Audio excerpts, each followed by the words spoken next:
Natunghayan nga natin na nailigtas ng ating dynamic duo ang lahat ng pasahero sa barko.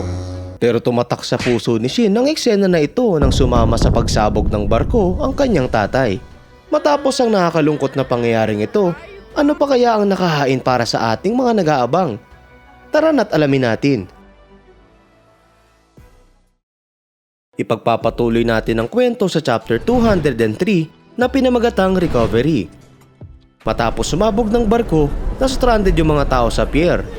Tinawagan naman ni Sakamoto si Nagumo upang ipaalam na kumpirmado na ang death ng target at completed na ang mission niya. Pinuri siya nito at sinabi na ang bilis naman nun. Buburahin na daw nila yung lahat ng records ng undercover work niya at kahit anong tracks na naiwan niya. Bumalik na lang daw siya kapag nag-settle down na ang mga bagay-bagay doon, dagdag ni Nagumo. Habang kausap naman ito sa telepono, napansin ni Sakamoto si Shin. Bigla niya namang sinabi kay Nagumo na magpapahinga siya ng 1 taon sa lugar kung nasaan siya dahil meron siyang kinakailangan na sikasuhin.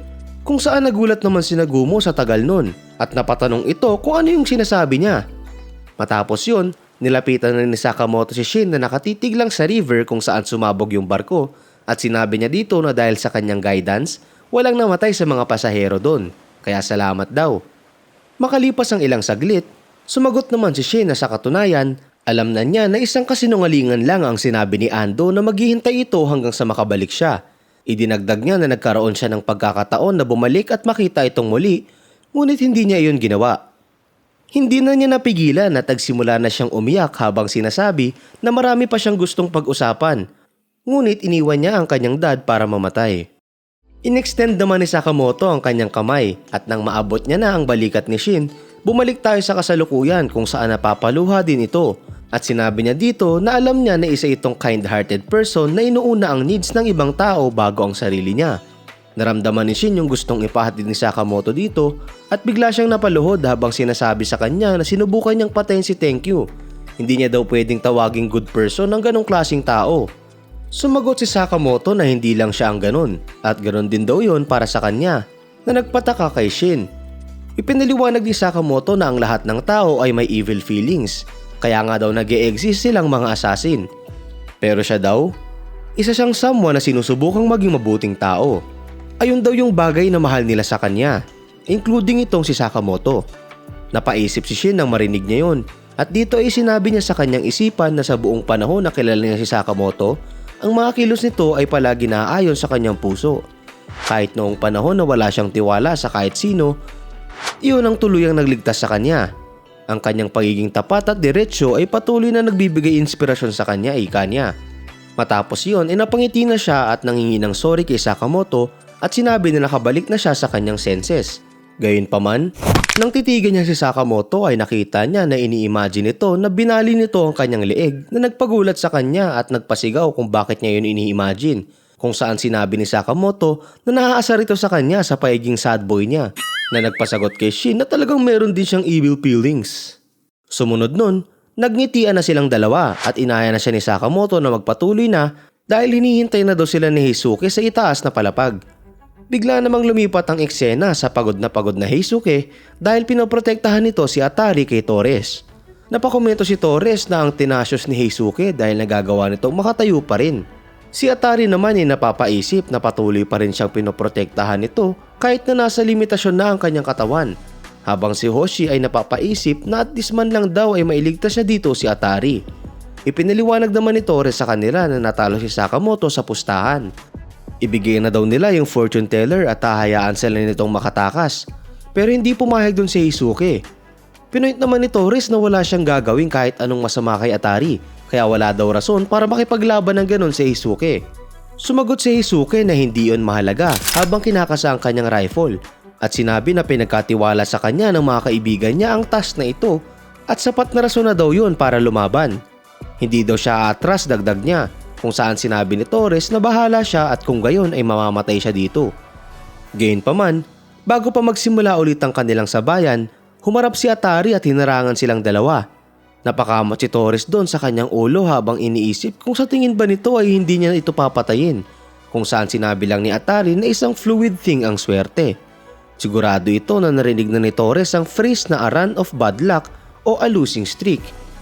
Sa ngayon daw, nasisense niya ang isang aura of misfortune na nakapalibot sa kanya na nagpataka kay Torres. Bigla namang sumulpot si Shin sa likuran nito at gamit ang kanyang mind control like power, pinatigil niya sa paggalaw si Torres na nagpagulat ditong muli. Walang nagawa si Torres dahil doon at bilang follow-up ay binigyan siya ni Sakamoto ng solidong left straight sa muka na nagpatalsik sa kanya papalayo. Napakomento dito si Heisuke habang nakangiti na ang tagal nila, habang si Sakamoto ay napaisip kung masyado bang underhanded yung ginawa niya doon. Sumunod nun, masayang nanghingi ng sorry si Shin sa kanya at tinanong kung pwede ba ay mamaya na lang ito babawi sa kanya na nagpataka kay Heisuke, habang si Sakamoto ay sinasabi na for now, umalis daw muna sila sa prison na ito. Nagsimula namang matawa si Heisuke kaya napatanong si Shin kung ano yung nakakatawa. Gayunpaman, agad itong naputol nang tumago si Torres sa pader na nasa likuran nila Sakamoto at mabilis nitong tinarget si Hoshi na nagpabahala kay Atari. Sinubukan ni Hoshi na tutukan si Torres ng baril pero agad nito iyong na-counter at nakuha. At habang itinututok ito pabalik, sinabi nito na sa tingin niya ba ay magagawa nitong matutukan siya ng baril. Agad namang pumorma si Heisuke dito at nagkomento na kapag kasama niya daw sila Shin at Sakamoto, feeling niya ay hindi siya magmimintis. Tinutok niya ang kanyang rifle at hindi nagtagal ay hinila niya ang trigger. Tumalbog-talbog ang bala nito at sa sobrang precise nito ni Heisuke, nagawa niya itong maparicochet at tumama sa mismong safety ng pistol na hawak ni Torres kaya hindi nito iyon naputok. Windang na windang sila Shin at Sakamoto sa sobrang galing niya, habang si Torres ay agad na hinarang ang kanyang bulletproof vest sa kanyang muka upang hindi siya matamaan. Pagkatapos, kinuha nila Sakamoto ang chance na ito upang tumakbo, kaya nairita sa kanila si Torres. Pero brinash off niya din iyon dahil inisip niya na hindi naman sila makakalayo sa itaas. Sa sumunod na eksena, pumunta tayo sa B1 ng JAA prison kung saan sinusubukang pigilan ng isang prisoner si Boyle. Lumalabas na nakasalubong nito si Sakamoto kanina at nairita ito dahil nag-breeze through lang daw yun sa kanya at bumaba, habang sinasabi ng pumipigil sa kanya na kung pwede ba ay tumigil na ang pag-drop in ng kung sino-sino sa prison na ito. Nang tumunog naman yung elevator na nasa harapan nila Boyle, biglang lumabas doon sila Shin at Sakamoto at nadamay doon si Boyle nang matamaan siya ng sipa ni Shin sa muka. Matapos yun ay masayang sumigaw si Shin na ang sarap ng amoy ng freedom kaya pinoint ng kasama nila na nasa kulungan pa rin sila.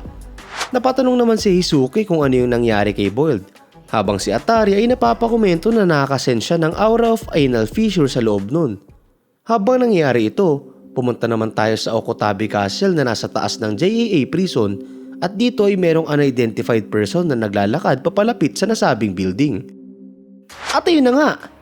Sino kaya yung misteryosong individual na ito?